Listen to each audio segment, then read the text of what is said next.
মাননীয় উপদেষ্টা বারবার সীমান্তে উত্তেজনা, ভারতীয় আগ্রাসন ও সীমান্ত হত্যা, গুম বন্ধে অন্তর্বর্তী সরকারের পদক্ষেপটি। অন্তর্বর্তী সরকারের পদক্ষেপ তো দেখছেনই। আগে যেহেতু কোনো পদক্ষেপ ছিল না, এই জন্য কোনো রকম বর্ডারে কোনো কিছু হয় নাই। এখন যেহেতু আপনার পদক্ষেপ নিচ্ছেন দেখি তো এইসব ঘটনা ঘটছে। তা আপনারা, আমাদের জনগণ সবসময় আমাদের সাহায্য করে যাচ্ছে।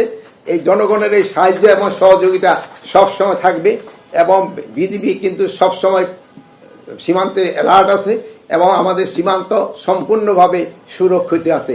এই সীমান্তর এই সাইডে কেউ কোনো দিনই আসতে পারবে না। আমরা যতদিন বেঁচে থাকি আমাদের রক্ত ঝরবে কিন্তু সীমান্ত সুরক্ষা থাকবে। আরেকজন কেউ, এটা একই ধরনের প্রশ্ন মনে হয়।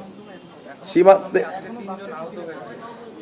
চাঁপাইনবাবগঞ্জে যে ঘটনাটা হয়েছে, এটা গতকালই হয়েছে।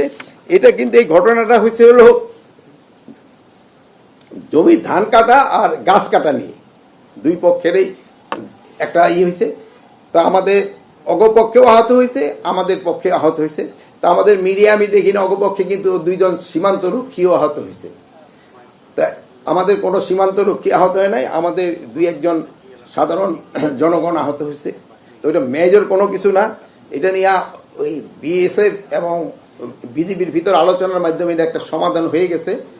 আর ওই জানেন বর্ডার বেল্টে ওই কিছু কিছু জায়গা আছে যে জায়গায় ওই এই পার্টি ওই পার্টি ওখানে যায়, এরা এদিকে আসে, এই সমস্যাটা আছে এবং এটা অচিরেই সমাধান হয়ে যাবে।